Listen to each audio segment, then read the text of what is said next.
Hi, my name's Chris Twomley, and this is my persuasive speech about procrastination. So, usually people think of procrastination as something bad.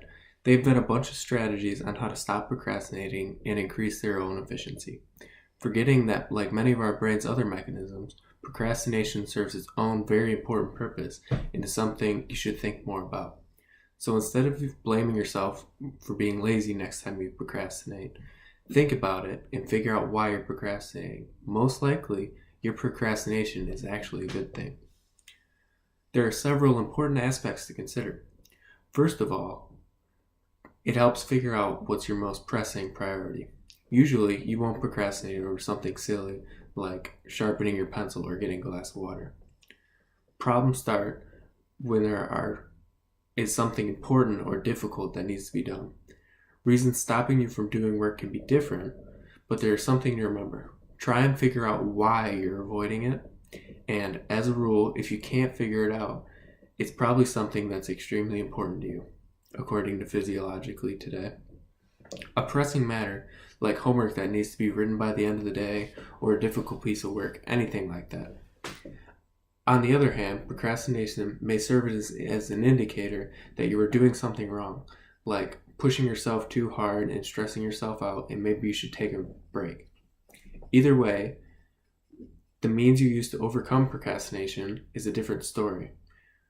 Try seeing procrastination as a marker and index, and you will discover that it is actually kind of useful, according to Physiologically Today. Surprisingly enough, procrastination can even help fix your relationship with another person. If you've ever had a fight, you know there's a period of time where no matter what you say to the other person, it always comes across as hostile, or maybe the other person's just skeptical about what you have to say.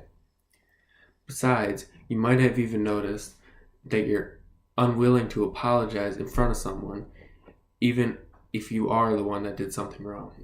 In this case, procrastination may give you enough time to make up your mind, find the courage, and think of the proper words or actions to make the right apology. The same works for another person. After a cool down period, he or she may be more susceptible to what you have to say. Use this to your advantage, according to Physiologically Today. For many people, the decision-making process is a troubling one. This varies depending on the weight of the decision that you need to make. For a normal person, making up your mind on whether you should marry somebody can take months. But choosing whether you want orange juice or apple juice for breakfast, that should be an instant decision. And, as a general rule, when making an important decision, people tend to procrastinate, and it's normal. Although we often scold ourselves for being indecisive and not making a decision fast, and sometimes our friends and relatives may press us into making a decision, in fact, procrastinating in that time could be very beneficial. According to Frank Perrine, the author of the book Wait, The Art and Science of the Delay, in this case, procrastination is a signal that you should maybe slow down. During this break, you are supposed to take time and weigh all your possible options, gather more information, and make a decision based on what you know, according to Bustle.com. As we can see, procrastination isn't always a bad thing.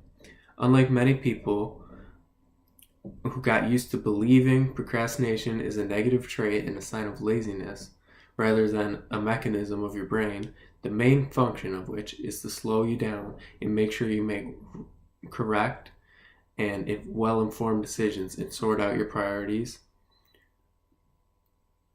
are wrong. Thus, instead of avoiding and denying procrastination, you might want to embrace it, at least sometimes.